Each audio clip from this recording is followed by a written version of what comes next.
Ya, vamos a hablar acerca de hermenéutica, y en este caso hermenéutica uno que son varias hermenéuticas.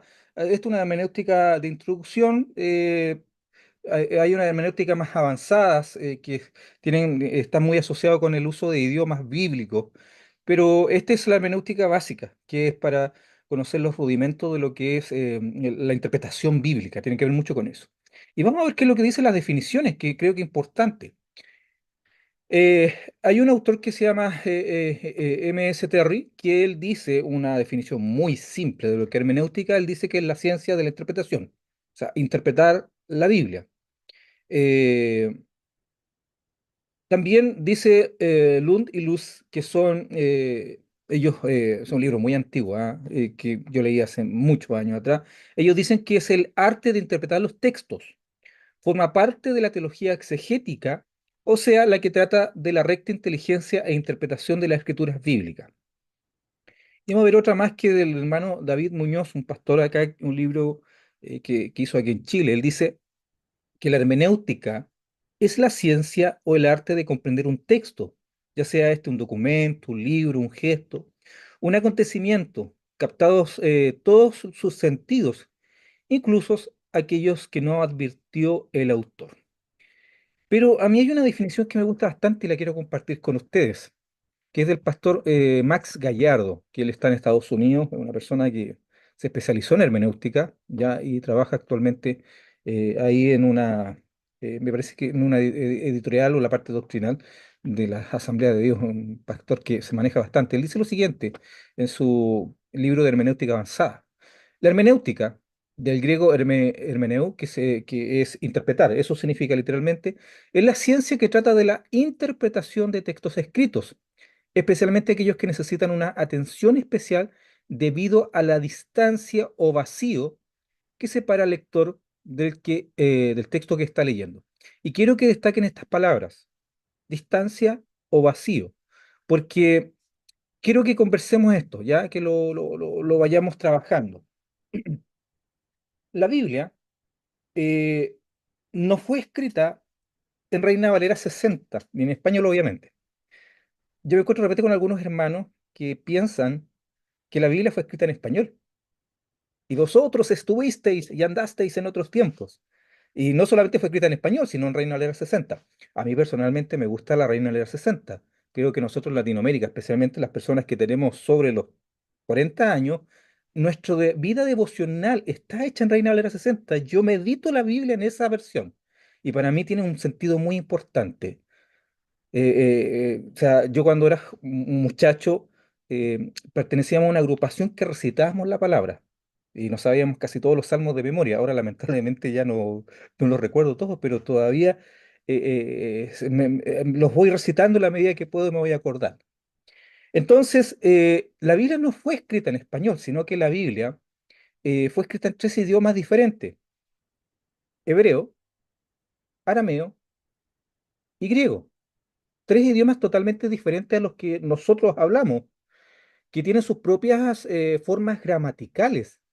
Nosotros tenemos tiempos verbales, ¿no es cierto? ¿Se acuerdan ustedes cuando estudiamos lenguaje? Antiguamente se llamaba castellano, ahora se le llama lenguaje, pero cuando nosotros estudiamos los tiempos verbales. Ahora ellos tienen otros tiempos verbales, o sea, otras formas en que se van expresando los tiempos de los verbos, o sea, las acciones. Entonces, tenemos aquí un tema que no es menor, tres idiomas diferentes.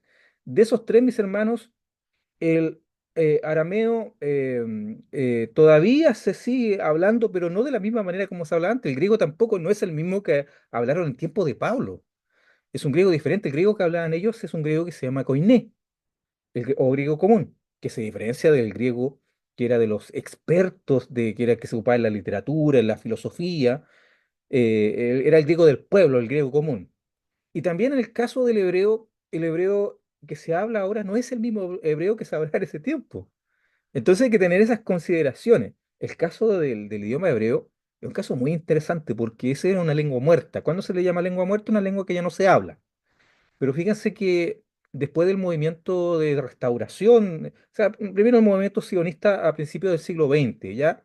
y después cuando ya se instaló el Estado de Israel, se volvió a retomar el hebreo, algo que no había sucedido antes, algo impresionante, o sea, una lengua muerta que nuevamente vuelve a echarse a andar, y ahora lo que se habla en Israel, se escribe, todo es hebreo, pero vuelvo a insistir, no es el mismo hebreo que se hablaba en tiempos de, ni siquiera en el tiempo de Jesús, porque en el tiempo de Jesús ya no se hablaba hebreo, solamente se ocupaba para aspectos de la liturgia, de la iglesia, o sea, de la sinagoga, del templo. La gente hablaba arameo, esa era la lengua, el término correcto, lengua franca, la lengua que se hablaba en ese tiempo era el arameo, la que se hablaba en todos en esa tierra. Además, la gente manejaba el griego, porque el griego también era la lengua que se impuso cuando Alejandro Magno conquistó todo ese sector, el norte de África, Asia Menor. Entonces tenemos primero el detalle de la lengua. Segundo, mis queridos, es el tema de los lugares. La Biblia fue escrita en tres continentes diferentes: África, Asia y Europa. O sea, estamos hablando de lugares diferentes, con culturas diferentes, contextos diferentes, contextos políticos. Entonces, ya tenemos tres idiomas diferentes, tres continentes diferentes, pero no solamente eso. Tenemos además una distancia de tiempo, porque la Biblia fue escrita aproximadamente en 1400 años. 1400 años. Entonces, a pesar de eso, a pesar de esa distancia de tiempo, nosotros encontramos un hilo conductor en la Biblia. Ahí lo vamos a mencionar. Pero tenemos otro detalle más, que fueron más de 40 autores los que lo escribieron, y autores con diferentes trasfondos culturales.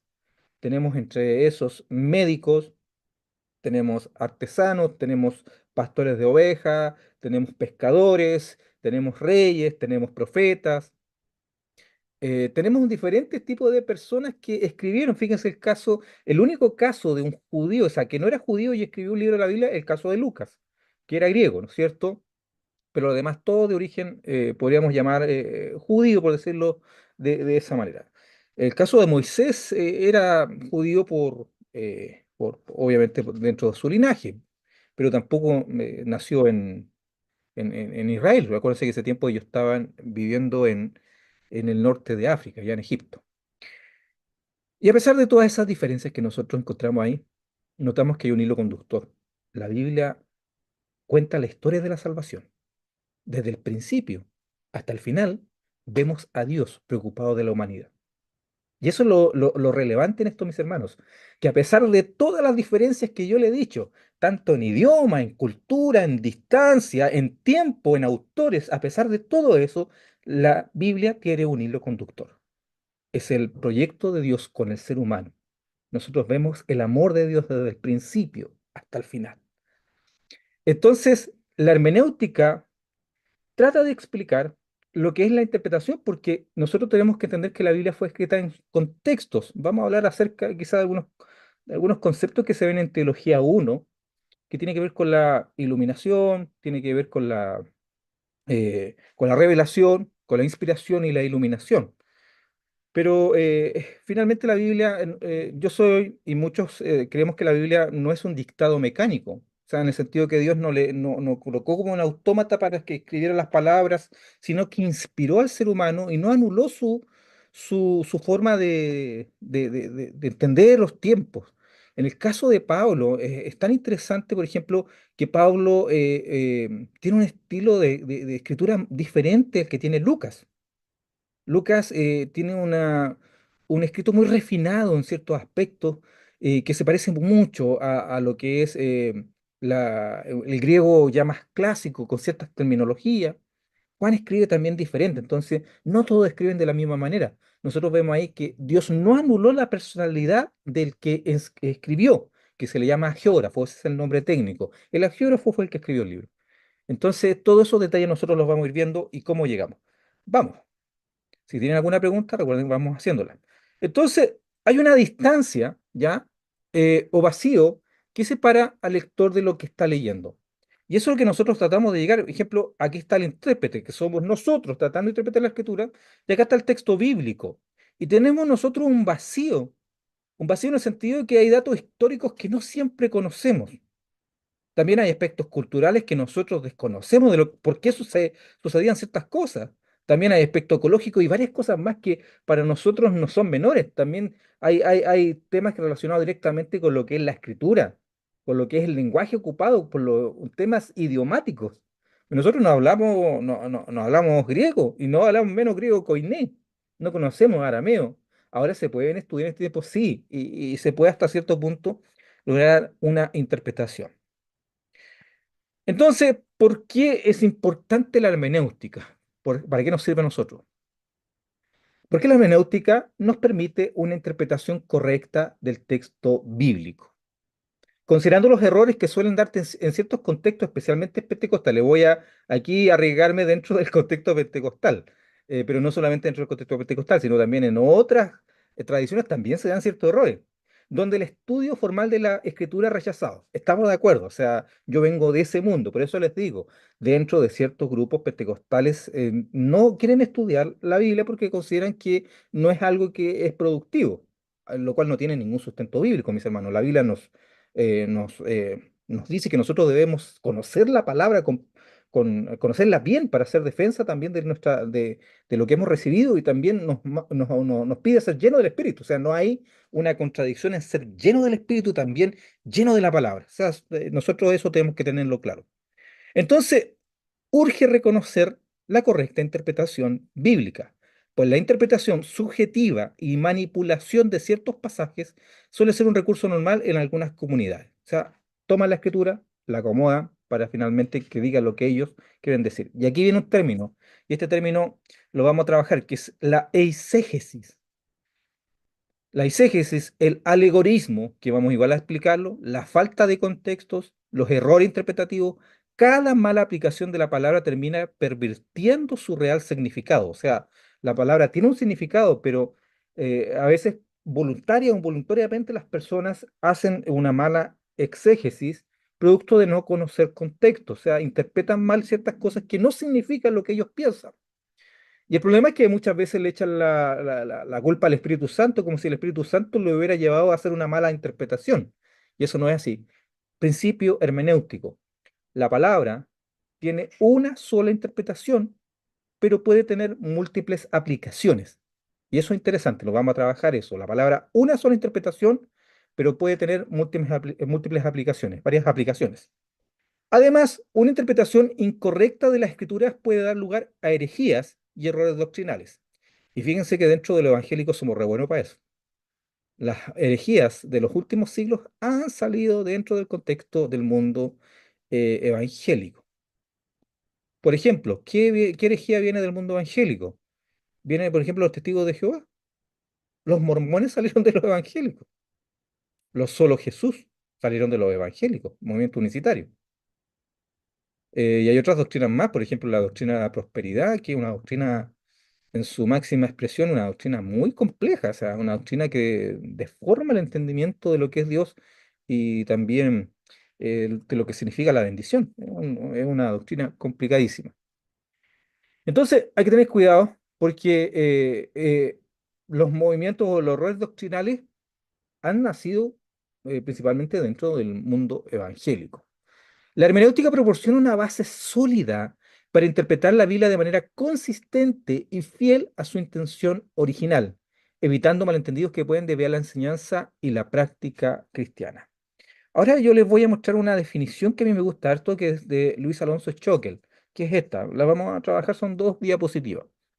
Y él dice lo siguiente: es útil que desde el principio tengamos clara una triple distinción dentro de la tarea interpretativa de los textos literarios, en el sentido de que la hermenéutica no es solamente para la Biblia, la hermenéutica también lo ocupan los abogados para el estudio de libros de leyes, y lo ocupan los que estudian libros antiguos. Entonces la hermenéutica no solamente es una ciencia bíblica, sino que es una ciencia que se ocupa en otras áreas, tiene que ver con la interpretación de los textos, tratar de llegar. ¿Qué es lo que quiso decir originalmente el intérprete? O sea, disculpe, quien escribió. ¿Qué es lo que quiso decir el autor originalmente? Hacemos esta distinción para dar el puesto que corresponde a la hermenéutica, para definirla en su posición relativa a otros niveles de interpretación, comprensión y explicación de textos literarios. En primer lugar, la exégesis. el ejercicio de la comprensión y interpretación de un texto. O sea, la exégesis es como lo más básico. Nosotros hacemos exégesis habitualmente, aunque la palabra quizás no se conozca, pero la exégesis es algo que nosotros hacemos cuando le damos una interpretación, un significado a un texto bíblico. Eso se llama exégesis. Después viene el método exegético, que es el modo de proceder sistemáticamente sobre un texto para comprenderlo. Y finalmente la hermenéutica, que es la teoría sobre el acto de comprender e interpretar el texto. Vamos a ver un poco más en detalle esto, porque me gusta esta analogía. Él dice, es como si estuviéramos ya, estuviésemos en un edificio con varios niveles. En el primero se desarrolla una actividad variada, compleja, llena de múltiples relaciones y correspondencias. Aquí abajo nosotros tenemos la exégesis. eh, ¿Ya? Y después tenemos, desde un poco más arriba, se tiene una visión diferente de cuánto sucede abajo, de tal modo que de esta posición se está en grado de poder explicar cuánto ocurre en el plano inferior. Eh, ¿Qué elementos hay? ¿Cómo están organizados? ¿Cómo se relacionan entre sí? ¿Cómo funcionan? Etcétera. Pero existe ahora un tercer plano, más elevado, con una situación que ofrece una mirada amplia y global del conjunto del edificio. Es el lugar donde se produce la reflexión sobre los grandes principios de la arquitectura, por ejemplo, la gravedad, peso, consistencia. Esta es una analogía con un edificio, pero quiero que nosotros lo entendamos. La exégesis es el trabajo ya como más duro, es como, si lo miramos nosotros dentro del ámbito de la construcción, la exégesis es el maestro que está clavando la tabla, el trabajo ya más, podríamos llamar más bruto, o sea, más ya ahí. Y quizás si nosotros miramos la hermenéutica, el trabajo del jefe de obra, que tiene una visión ya panorámica de todo y viendo cómo está quedando la construcción, cómo está quedando la casa. Es importante el trabajo del jefe de obra, obviamente, porque la casa puede, los maestros pueden ser muy buenos, pero si no son guiados correctamente pueden dejar la casa al revés. Entonces, para que hagamos la comprensión, la exégesis es estar ahí, las manos a la obra, interpretando. En cambio, la hermenéutica es mirar desde afuera y ver que todo se esté interpretando de forma correcta. Y vamos a hablar de ese término hermenéutica, que es es un término muy interesante que vamos a seguir trabajando. Y una de las cosas que yo me he especializado es en hermenéutica. Perdón, Sí, sí. perdón, mi hermano Bolívar. A ver, que un poquito, veía con el hilo, ¿ah? Con el hilo conductor, venía siguiéndolo, pero la palabra eisegesis o exégesis, dentro de esta analogía que está haciendo, Ya, vamos al tiro porque las voy a explicar las dos. perdóneme que, Sí, no, no. Es que lo que pasa, hermano Sergio, usted se nos adelantó, va más avanzado que sus compañeros. Pero ahí viene, ahora las vamos a explicar. ¿Ya? Porque son dos palabras que se contradicen o tienen diferentes amén, significados. Entonces, por eso la vamos a revisar. Lo importante es entender que la exégesis es ir y explicar el texto ya así, con todos sus detallitos. En cambio, la hermenéutica es la forma como yo entiendo y me acerco. Le decía que yo me especialicé y vengo trabajando en años con hermenéutica pentecostal en relación a cómo los pentecostales nos acercamos a la Biblia, la interpretamos y la vivimos. Entonces, es una forma muy particular que es propia dentro de nuestro contexto. Y he ido a iglesias metodistas pentecostales, unidas metodistas pentecostales. Fíjense que ahora me invitaron a una iglesia evangélica pentecostal. Si hay alguien acá de esa denominación, sabe lo complejo que es invitar a un pastor de afuera, pero yo creo que Dios abre puertas en ese sentido y estamos ahí hablando sobre Biblia y sobre hermenéutica. Así que Dios es bueno en ese sentido. Vamos a seguir viendo porque creo que aquí va a quedar un poco más claro. Mire, la exégesis es la Biblia interpretándose a sí misma, ¿ya? O sea, la Biblia se interpreta a sí misma a través de lo que es la exégesis. En cambio, la exégesis, que es otro término, el lector le aplica al texto sagrado, o sea, a la Biblia, su propia interpretación. O sea, la persona le dice a la Biblia lo que significa y no la Biblia lo que significa de por sí misma. Esta palabra, la exégesis, eh, es una palabra compleja porque las personas, y quiero ser como bien claro en esto. Nosotros nos acercamos sinceramente a la palabra y creemos que la palabra hable por sí misma, que se explique. Pero de repente hay personas que quieren que la Biblia diga lo que ellos están pensando en su corazón y buscan los textos y le dan a ellos un significado que no es el que tiene, para que pueda explicar lo que ellos quieren decir. Y eso es pervertir la palabra. eso es algo que no se debe hacer nunca. La Biblia tiene que hablar por sí misma. Y nosotros nunca tenemos que cambiar el significado, porque cambiando el significado finalmente estamos cambiando el Evangelio. Así que tener cuidado con ese tipo de interpretaciones. Pero sigamos, hay gente que lo hace involuntariamente. Entonces trabajemos como si esto fuera algo que quizás no sea, que no sea algo así como que la gente lo haga a propósito. La exégesis, la madre de la ortodoxia. ¿Alguien sabe lo que significa ortodoxia?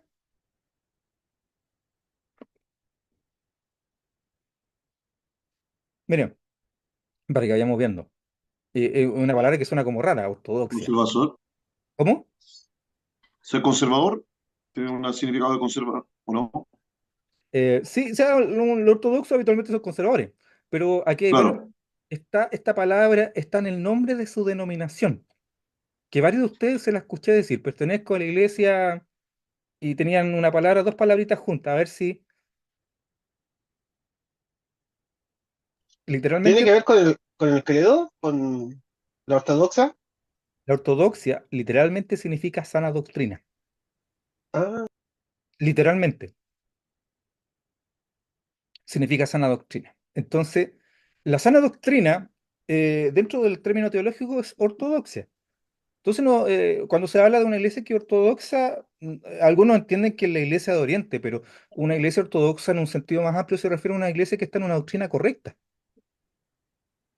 Mire, es un término interesante, ortodoxia. Entonces, la exégesis es la madre de la sana doctrina o de la ortodoxia. ¿Ya?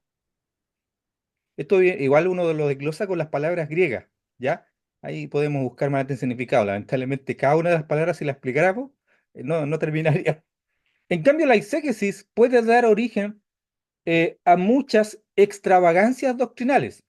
Por ejemplo, desde la exégesis se genera el misticismo, y este acaba por dar luz a los errores teológicos.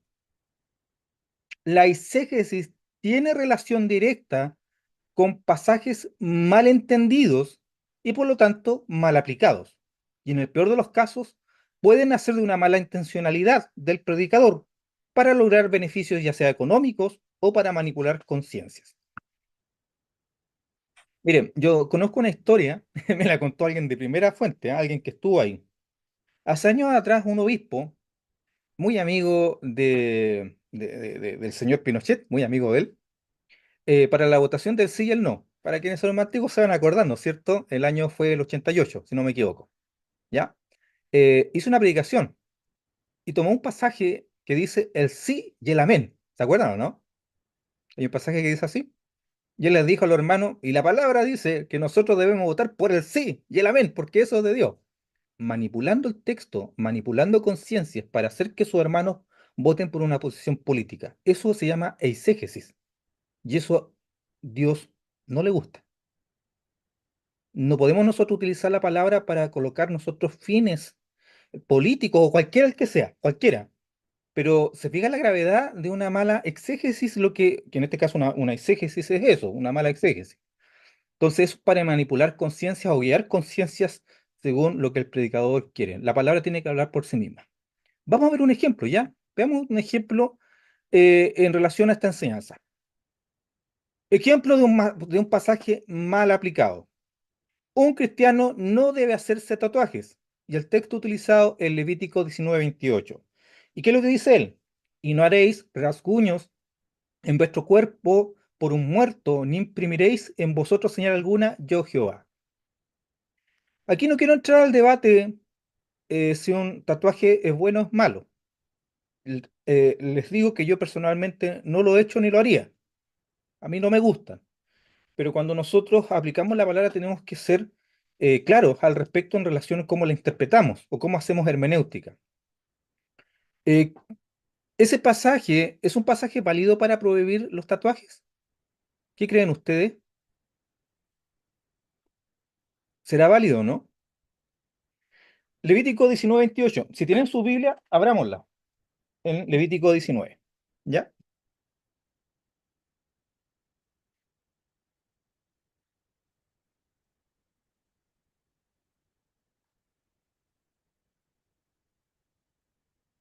Levítico 19.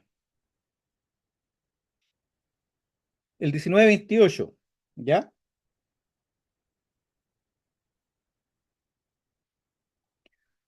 Eh, ¿Alguien me podría leer el 27? ¿Qué es lo que dice?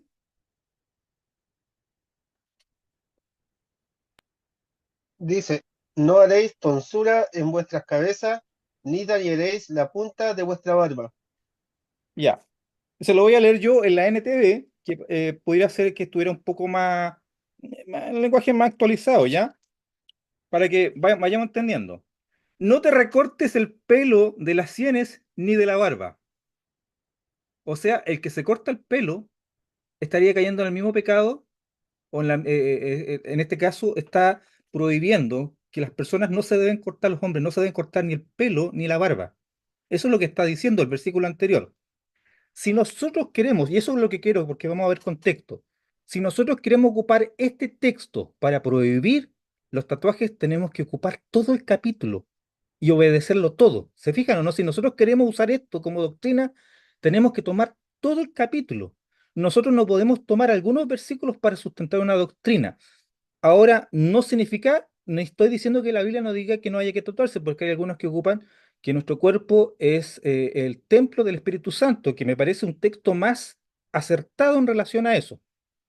Pero aún así, yo tendría cuidado. Yo creo que la Biblia no prohíbe los tatuajes, según la interpretación que yo hago. Pero a mí me preocupa por qué alguien se hace un tatuaje. ¿Por qué? ¿Cuál es el corazón que lo mueve a una persona a hacerse uno? Eso me preocupa, porque creo que hay otras cosas detrás que son también de carácter quizás más espiritual, más emocionales, y también puede deberse a contextos en relación a donde uno viene. Yo soy de la época en que me acuerdo que en el hospital no contrataban gente con tatuaje, que se veía mal. ¿Se acuerdan ustedes de eso, no? Que en salud no estaba como prohibido. Entonces vengo con esa idea también. ¿Me están entendiendo, mis estimados? Que en los textos nosotros cuando lo utilizamos, si vamos a utilizar uno, nosotros tenemos que ver el contexto, porque si no lo analizamos, nosotros podemos caer en el error de tomar un texto a conveniencia y los demás los sacamos. Los que no nos gustan, los sacamos y los que nos sirven, los rescatamos. Si el pasaje de Levítico 19 usted lo leen a conciencia, se van a dar cuenta de varias cosas que nosotros en este tiempo practicamos. Eso era parte de la ley y creemos que esa parte, por lo menos en relación a ciertos aspectos de la vida, no son o por lo menos no están vigentes para nosotros, que eran exclusivos para el pueblo de Israel. Hermano Cristian, Bueno, además, Pastor Elías, también hay un dicho dentro del mundo cristiano que dice que un texto fuera de contexto es un pretexto. Siempre eso del texto prueba o que utilizamos 2, 3, 5, 10 versículos aislados para querer hacer una doctrina, también es muy peligroso. eso es un deporte dentro del mundo cristiano, ¿ah? Es un deporte, o sea, el utilizar algunos textos, y fíjense que las sectas hacen eso, ocupan textos de memoria, y da la impresión que ellos supieran mucho de Biblia, pero saben algunos textos y los van sacando de su contexto. Y si nuestros hermanos no están firmes en la palabra, no estudian la Biblia, ellos van a ser movidos por cualquier viento de doctrina. Unos par de textos de memoria y ya, oh, que sabe harto de la Biblia, pero finalmente lo que está haciendo es manipulando y haciendo exégesis. Sigamos, mis hermanos. ¿Alguna duda más en referente a esto o quedó claro? Vuelvo a insistir, a mí no me gustan los tatuajes. No me gusta, para que no piensen, oh, el pastor Elías está incentivando los tatuajes. No, para nada, a mí no me gustan. Pero hay que tener cuidado cómo nosotros aplicamos la palabra en relación a esto. Sigamos. Vamos a hacer una comparación entre hermenéutica y exégesis para ir terminando ya esta idea de lo que es la exégesis. Definición: la hermenéutica. La hermenéutica es la disciplina o teoría que trata sobre los principios y métodos generales de interpretación de textos, particularmente los textos bíblicos. Ya dijimos que la hermenéutica también se aplica en otras áreas, en derecho, en lectura de obras antiguas, también se ocupa. En esencia, la hermenéutica establece las reglas y principios que guían la interpretación de cualquier texto. En cambio, la exégesis es el acto práctico y específico de interpretar un texto determinado. Es colocar las manos a la obra, estar ahí, buscando extraer su significado original. En otras palabras, es la aplicación de los principios de hermenéutica a un pasaje particular para entender lo que el autor intentaba comunicar.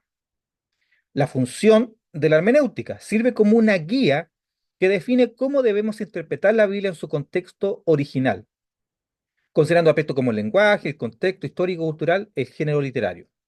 Su función: Se enfoca en el estudio detallado de un pasaje bíblico usando las herramientas provistas por la hermenéutica. Aquí vamos a ver contexto histórico, análisis lingüístico. Algunos que no vamos, por ejemplo, en el análisis lingüístico vamos a ver figuras retóricas, cosas, pero no vamos a meternos en griego, ¿ya? Porque igual yo preferiría que eso se viera en hermenéutica 2, después de haber quizás pasado algún griego, griego 1 por lo menos. Ámbito. La hermenéutica más amplia y teórica abarca todos los textos, cómo deberían ser interpretados. Se enfoca en responder a preguntas como ¿qué métodos debemos usar para interpretar el texto bíblico correctamente? Y en el ámbito de la exégesis es más específica y práctica. Trabaja con un pasaje en particular de la Biblia y lo desglosa para entender su mensaje. Ejemplo, vamos a ver aquí dos ejemplos. La hermenéutica pentecostal tiene un énfasis particular en la experiencia del Espíritu Santo como una herramienta clave para interpretar ciertos pasajes bíblicos. Ejemplo, aquí yo le está una exégesis en relación a Romanos 9:13, donde habla acerca de la elección. Que creo que es un tema muy interesante porque nos encontramos, yo no voy a entrar en este ejercicio porque es un poco más largo, pero eh, dice que a Jacob amé y a Esaú aborrecí, ¿ya? Haciendo ahí un paralelo con, o sea, está tomando ahí Pablo un texto de Malaquías, y no se está refiriendo a dos personas, se está refiriendo a dos pueblos, y no se está refiriendo a la elección individual, sino a la elección corporativa, porque está hablando de Israel, y en el caso de Esaú está hablando de los edomitas, ya de Edom, de sus descendientes. Entonces, interesante este tema, porque de repente hay algunos que toman ese texto y van y lo sacan de su contexto y le dan como una interpretación monergista, lo cual pervierte el significado original. Quizás hay otros textos que se pueden trabajar más de una perspectiva monergista, pero este es un texto que tiene que ver exclusivamente con la elección de un pueblo, incluso para bendecir a muchos pueblos, porque la promesa era para Abraham que será padre de multitudes, no solamente eso, sino además de él, en él serán benditas todas las familias de la tierra, todas las naciones, ¿ya? Y exégesis, el último ahí en relación a lo que es la exégesis, hay un texto muy famoso, Filipenses 4:13, como dice, todo lo puedo en Cristo que me fortalece. Amén, amén, ¿no es cierto? Y aquí esta persona está tratando de abrirse con harta empeño y lo que le dice ella es un frasco de pepinillos, Tom. Tuerce la tapa, no tuerce la escritura, porque ese texto no es para eso. No es para decir que yo puedo hacer cualquier cosa. Entonces hay que tener cuidado. Eso es una eisegesis. Por eso es importante recordar las palabras de Pablo a Timoteo. Procura con diligencia presentarte a Dios aprobado, como obrero que no tiene de qué avergonzarse, que usa bien la palabra de verdad. Ahora vamos a cambiar otro tema, que es la interpretación bíblica e historia de la hermenéutica. Tengo una duda, mis hermanos, no sé si está nuestro hermano Patricio. La clase sé que dura una hora, ¿no es cierto? Pero puedo pasar un ratito más porque como nos presentamos hoy día se va a pasar un poquito. Sí, mi pastor, no hay problema. Ya, perfecto, perfecto. Ya, entonces vamos acá en lo que es la interpretación bíblica histórica de la hermenéutica. La interpretación bíblica ha evolucionado a lo largo de la historia, influenciada por contextos tanto culturales como políticos, filosóficos y teológicos. Ha pasado muchas cosas, mis hermanos, en este tiempo, y la interpretación no ha sido la misma que tuvieron los primeros cristianos, o incluso que tuvieron los judíos. Nosotros no interpretamos de la misma forma. Hay escuelas teológicas diferentes. Es posible reconocer diferentes escuelas y periodos de interpretación, todo bajo el alero de las interpretaciones teológicas. Esto nos lleva a reconocer los aciertos y errores en cada periodo y escuela. También nos permite valorar cada proceso y mirar de forma positiva sus aportes. Dice que se fue la voz. ¿Hay alguien que no me esté escuchando? Yo escucho Eh, bien, Ah, ya, sí, se Escucha escucha bien. bien. ya, gracias. escuchamos bien. Mire, por ejemplo, la Reforma aportó un énfasis en el valor de la Biblia como palabra de Dios. Acuérdense, eso es la Escritura, ya, un principio de la Reforma. Y también la salvación por fe, sola fide, ¿ya? Que es por fe y no por obras. Eso nosotros dentro del mundo, o sea, dentro del mundo evangélico, ahora rescatamos esos puntos, son muy importantes. Nosotros nos consideramos herederos de la Reforma, en el sentido que eso vino a aportar a lo que es la comprensión o rescatar elementos que eran parte del cristianismo histórico. Y después vino el movimiento wesleyano que trajo un énfasis en la necesidad de estar en Cristo en el proceso de salvación como invitación en lo que es la santificación. Fíjese que el movimiento wesleyano, el movimiento de santificación, fue un movimiento muy importante en que la religión o lo que era nominal. O sea, la gente era cristiana porque eran bautizados de niños, después ya no, seguían siendo cristianos, pero no había una praxis. Entonces él tuvo un encuentro real potente con Cristo, estamos hablando de John Wesley, y él trajo este tema de lo que es el estar en Cristo, lo que es la santificación, un énfasis que ha sido el énfasis que yo diría que está más masificado entre la mayoría de los cristianos actualmente. Eh, y también el proceso de salvación como invitación. Él fue un arminiano que vino a rescatar también lo que es la soteriología de los primeros cristianos. Un tema muy interesante.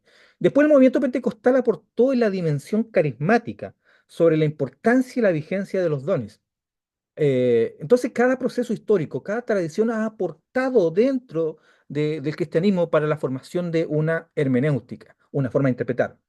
Estas etapas reflejan cómo ha cambiado la manera en que los cristianos han abordado la interpretación de la Biblia, pasando de enfoques más alegóricos y tradicionales a un énfasis en la literalidad y la experiencia personal del creyente. O sea, para nosotros, por lo menos dentro del contexto en el cual se interpreta desde el pentecostalismo, la experiencia es un tema relevante, porque para nosotros la Biblia no solamente tiene una dimensión cognitiva, sino además una dimensión práctica que se vive. Para nosotros la experiencia es relevante. Sigamos. Tenemos primero la interpretación judía. Vamos a hablar algunas cositas aquí en relación a esto. Seis elementos nomás y con eso vamos a terminar hoy día. La interpretación judía, antes de Cristo y hasta los primeros siglos que tenemos, cómo ellos interpretaban, cuál era su hermenéutica. Después la era de los padres de la iglesia, que es entre el siglo II al siglo V. Después la Edad Media, que entre los siglos V al XV. Después la Reforma Protestante, la época moderna y posmoderna, ya entre el siglo XVII al XX, y por último la hermenéutica pentecostal, que es la hermenéutica que ha caracterizado el siglo XX. La hermenéutica pentecostal, ¿por qué? Porque ha sido la hermenéutica que más ha crecido, más se ha desarrollado y además la que más ha influenciado al resto del mundo evangélico, ¿ya? Nosotros ahora nos encontramos con bautistas carismáticos, anglicanos carismáticos, reformados carismáticos, entonces es porque también este énfasis que ha impregnado lo que es el entendimiento teológico en el siglo XX. O sea, dentro de estamos hablando históricos, de las iglesias históricas se ha dado mucho, incluso el que se llama pentecostalismo segunda ola, a fines de los 50, principios de los 60, se dio en iglesias históricas y todavía se sigue dando. Tengo ahí varios autores que son carismáticos, son de tradición reformada y muy carismáticos, pero ellos gente que viene ya de tradiciones antiguas reformadas. Vamos a la interpretación judía, la primera que vimos. En esta etapa se sitúa el periodo previo durante el surgimiento del cristianismo. Estamos hablando del judaísmo de Segundo Templo, ¿ya? El judaísmo ya contaba con tradiciones de interpretación que buscaban entender y aplicar la ley, los profetas, los escritos, ¿ya? O el Tanakh o Antiguo Testamento. Características. Por ejemplo, había un sistema que se llama el Midrash. Este es un método judío de interpretación que buscaba comprender y aplicar las escrituras a situaciones contemporáneas, ¿ya? En el Midrash, los rabinos interpretaban la ley para aplicarla a las nuevas circunstancias. También estaba el Targum, traducciones y paráfrasis arameas del Antiguo Testamento que incluían interpretaciones y explicaciones del texto. A ver si se maneja alguien en esto, hay una Biblia que viene del Targum, si alguien se acuerda cuál es. Una Biblia que ahí está, se usó principalmente en Babilonia. ¿La ¿Eh? Septuaginta o no? No, no, la Septuaginta venía Ah, del hebreo. La Biblia ah, que, la Biblia que viene del Targum es la Biblia Pechita, Bechita, sí. la Pechita, ¿ya? Pero interesante el tema de la Septuaginta, la vamos a ver, ¿ah? ¿Por qué nació la Septuaginta? ¿Cuál fue su propósito? ¿Y por qué estaba en griego? La Biblia más utilizada en tiempo de Jesús estaba en griego, no estaba en hebreo. Hay alguna gente, hay algunos hermanos que de repente le dan mucho énfasis al hebreo. Y cuando uno le dice nuestro Señor Jesucristo habló principalmente en griego. Disculpen, arameo, que ese era el idioma, la lengua franca que había, disculpen, la lengua franca ahí en Oriente Medio en ese tiempo. O sea, todos hablaban incluso varias palabras que están en el Nuevo Testamento, hay varias palabras que son arameas. Talita Kumi, Eli Eli, Lama Sabactani, vamos a encontrarnos con varias sorpresas ahí. Y lo último, la exégesis rabínica se centraba en detallar la ley mosaica y su aplicación práctica mediante un enfoque literal y legalista, ¿ya? Los rabinos se caracterizaban por eso, por una literalidad y también por ser intransigentes en su interpretación. Aunque también incluía algunos enfoques alegóricos que cuando les convenía alegorizaban y cuando no eran legalistas y literalistas como ellos solos, ¿ya? Dos, la era de los padres de la iglesia. Estamos hablando del siglo II al siglo V. Los primeros padres de la iglesia, ante la falta de un canon completo. ¿Qué es lo que el canon es? Los libros que son parte del Nuevo Testamento, ¿ya? Ese es el canon, ¿ya? Eh, Comenzaron a desarrollar principios de interpretación para defender la fe cristiana y explicar la escritura. Los primeros cristianos, su Biblia era el Antiguo Testamento. Esa era su Biblia. Después empezaron a haber escritos de los apóstoles, cartas que se empezaron a masificar, a copiar. Recuerden que en ese tiempo, mis hermanos, escribir demandaba muchos recursos y además no todos leían. Entonces, una de las formas en que ellos expresaron o dieron a conocer el cristianismo a través de historias, relatos. Pero el detalle es que eran relatos de primera fuente. Era gente que había estado con Jesús, que le había visto resucitado. Entonces, esto era una teología basada, una hermenéutica basada en la oralidad. En expresar esto con palabras, las personas escuchaban la historia, las memorizaban, las repetían. Entonces, esta era la forma como los primeros cristianos enseñaban la Biblia. No eran sola escritura, para que no piensen que la sola escritura siempre ha sido una doctrina cristiana. No, los primeros cristianos no eran sola escritura, aunque sustentaban las enseñanzas y ellos decían constantemente como fue anunciado, como estaba dicho, como el profeta dijo, ellos basaban en la escritura, sin duda, pero también el relato de ellos estaba impregnado o su relato principal, el Evangelio, tiene que ver con Cristo, quien se encarnó, quien vivió entre nosotros, quien fue injustamente crucificado, que murió, resucitó, y no solamente resucitó, además fue glorificado, o sea, fue llevado al Padre. Entonces, el Evangelio comprendía este concepto que tenía que ver con algo que, aunque la Biblia, el Antiguo Testamento lo mencionaba, no se había hecho todavía la palabra viva. Recordemos que Cristo es la palabra viva. Y aquí vemos las características. Hubo una harta influencia de alegorismo, ¿ya? Influenciado por la filosofía griega, en especial por la escuela de Alejandría, los primeros cristianos adoptaron una interpretación alegórica de la escritura. El objetivo era encontrar significados más profundos y espirituales detrás del texto literal. Y quiero detenerme un poquitito todo esto. ¿Alguien sabe qué es lo que es el alegorismo? ¿Tienen alguna idea? Porque he mencionado esta palabra como 3 o 4 veces. ¿Qué es lo que es alegorismo? Bueno, alegorismo es darle una interpretación subjetiva, media espiritualoide, a algo que la Biblia no dice. Ahora, el alegorismo no es bueno. No es bueno. Eh, Más espiritual, como dice ahí nuestro hermano Claudio. Es darle una interpretación más espiritual, pero hay que tener cuidado porque el alegorismo finalmente es leer entre líneas, cosas que la Biblia no necesariamente dice, buscarle un significado de repente oculto. El otro día escuchaba a alguien me mandó un video de un predicador. Mire, yo les voy a contar, yo no escucho predicadores. Tengo una buena costumbre de no estar escuchando gente predicando en internet. Yo le digo, sinceramente, es una buena costumbre. Yo le digo a los hermanos, uno no puede ocupar más tiempo en escuchar TikTok o escuchar YouTube que estar leyendo la palabra. O sea, eso no debiera nunca darse.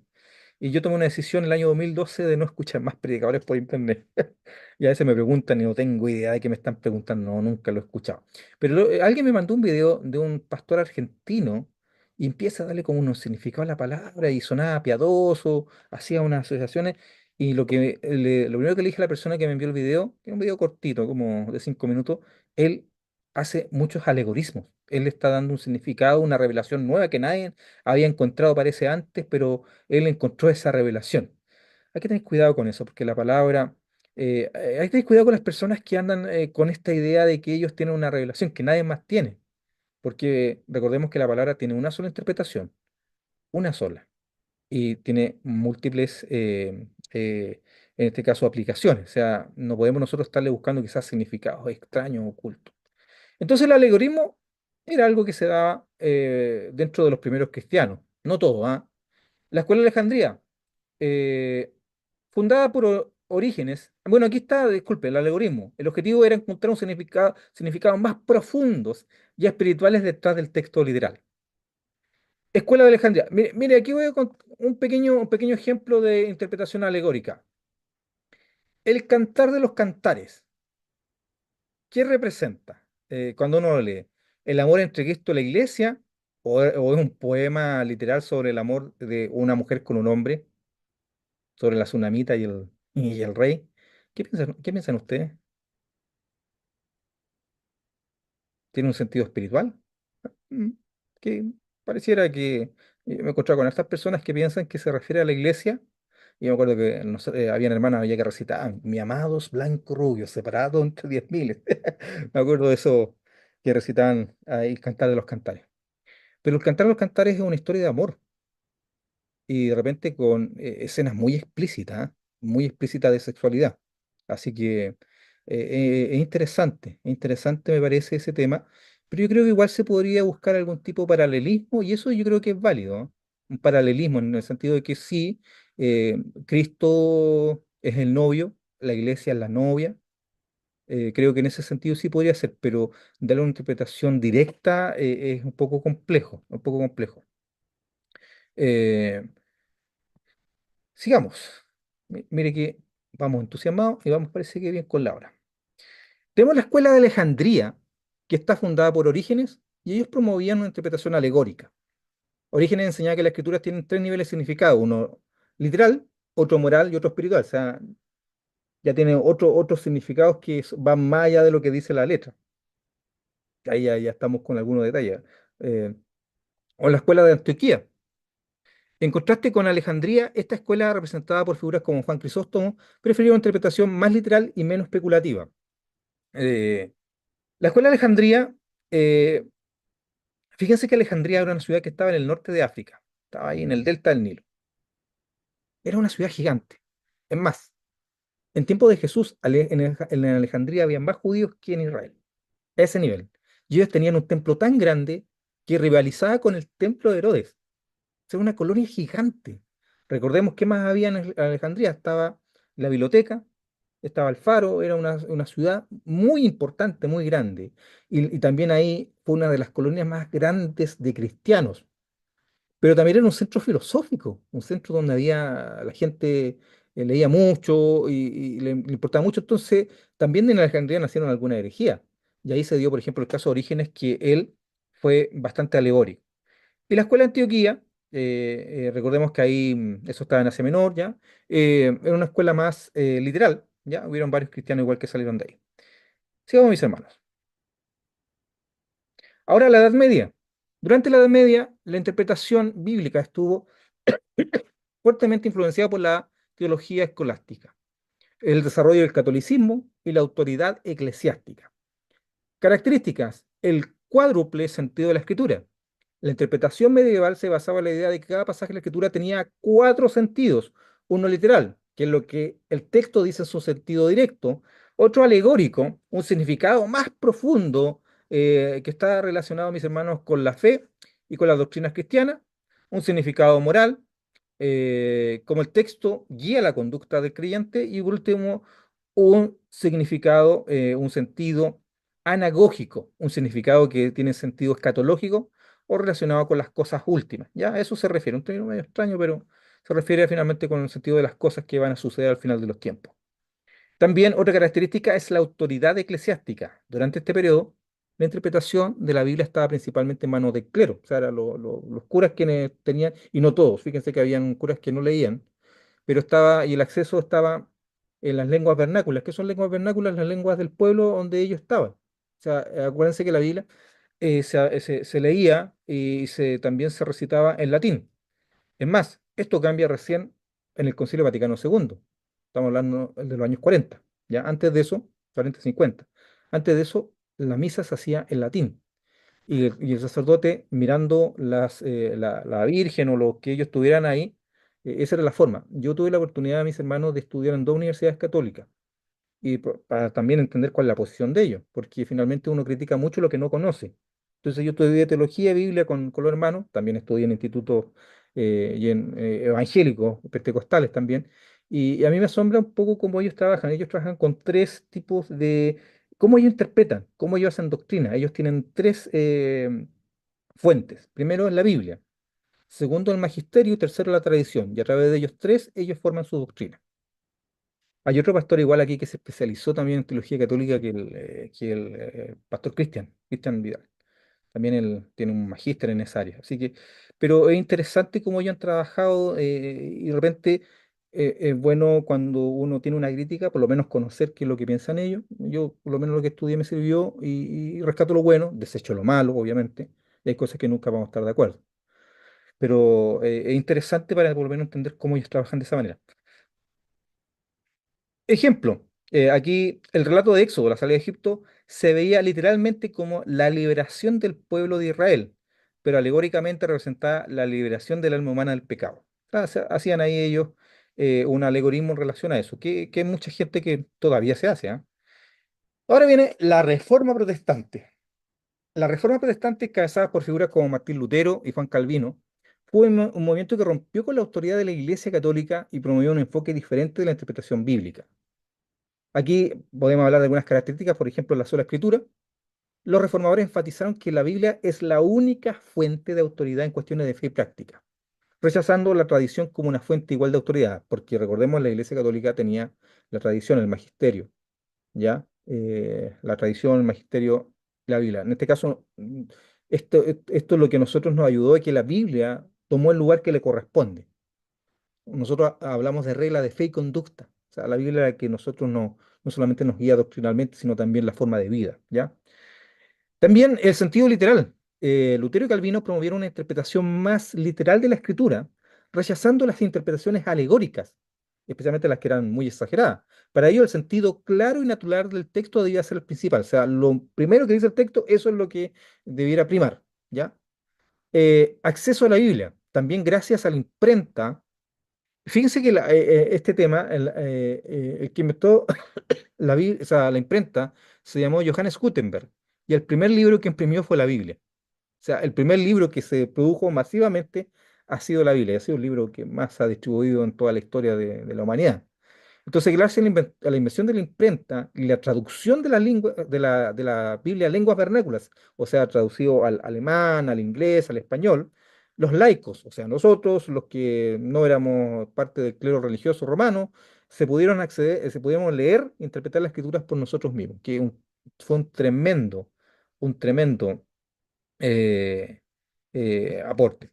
Pero fíjense que, no sé si ustedes sabían, por ejemplo, que Martín Lutero, él insistió en la interpretación literal de la cena del Señor, en el sentido de que él decía, cuando dice la palabra que este es mi cuerpo en Mateo 26, 26, debía entenderse que Cristo estaba realmente presente, pero sin las interpretaciones quizás tan complejas que hacían los católicos acerca de lo que es la transubstanciación, o sea, que Cristo se hacía presente ahí mismo físicamente dentro de la cena de la Eucaristía, la cena del Señor. Entonces, la mayoría de las iglesias evangélicas, nosotros asociamos el tema de la cena del Señor como una ordenanza, un mandamiento, pero para ciertas tradiciones esto tiene un valor sacramental, y en el caso de los luteranos, para ellos creen que literalmente el cuerpo de Cristo está presente en lo que es la Santa Cena, ¿ya? Sigamos. Época moderna y posmoderna, estamos casi por terminar, ¿ya? Para quienes están ahí.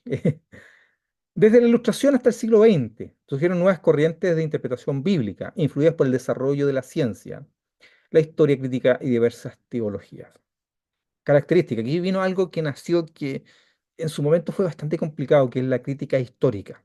Esto en el siglo XVIII surgió la crítica histórica, que buscaba interpretar la Biblia como cualquier otro documento antiguo, analizándola dentro del contexto histórico y cuestionando la inspiración divina. Nació una escuela de increencia dentro de en Europa. Esto vino especialmente en Europa, Alemania, Tubinga, algunos centros ahí educativos importantes.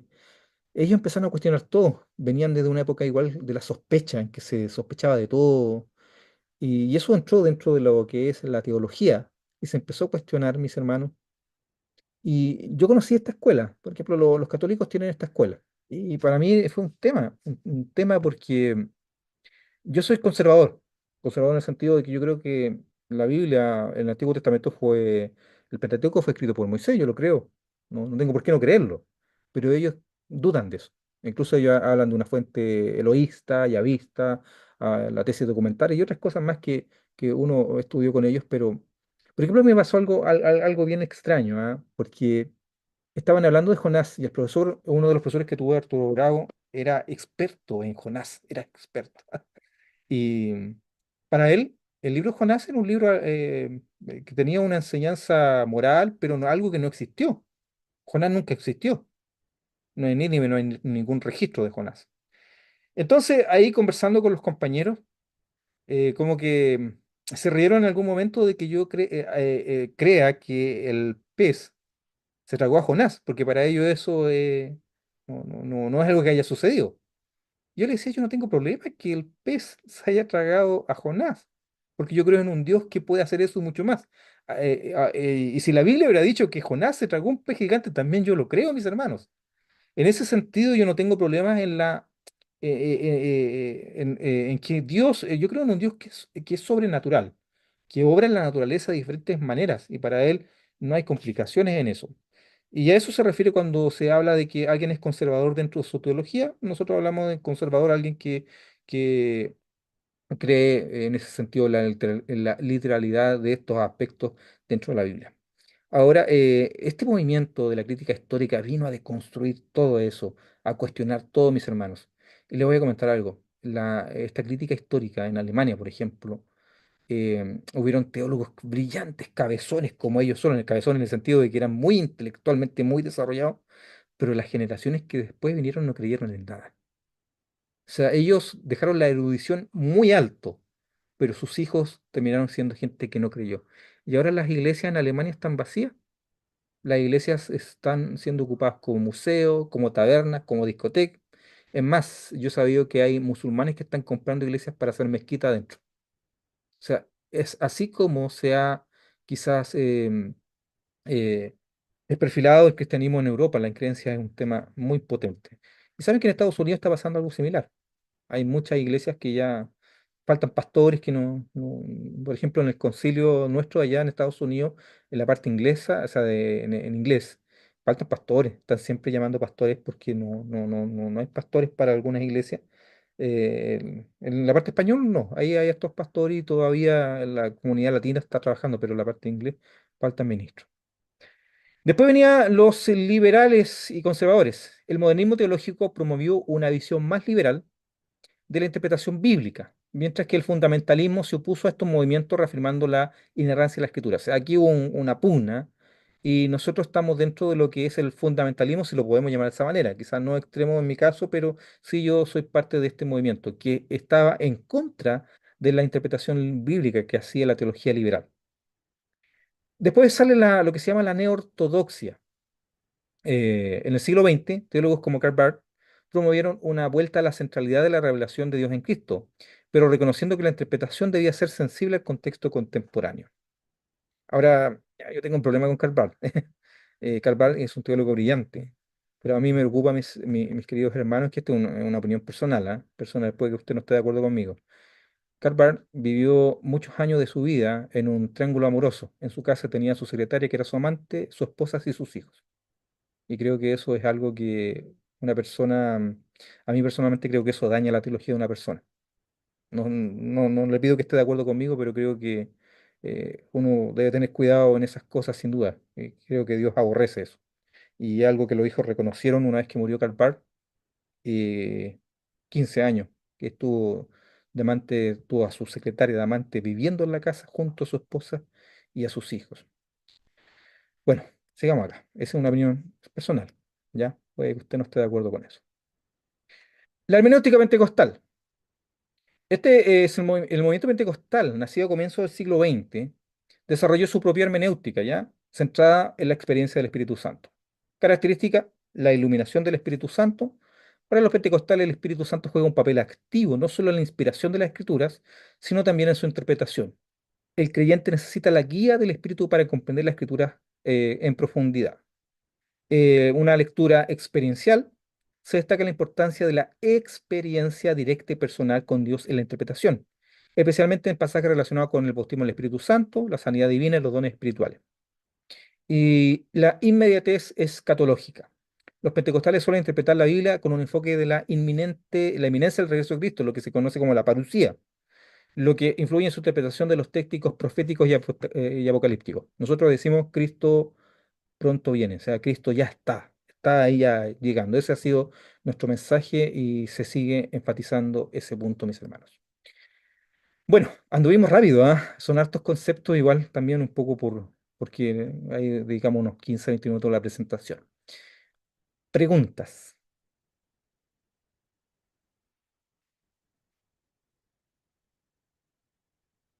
Parece que fue mucha información en poco rato. Bueno, vamos a ir desarrollando algunos temas, mis hermanos, así que ahí vamos trabajando. Eh, no Eso. sé, bueno, Ese, ¿sí? sí, sí, Pastor Daniel, ¿Sí?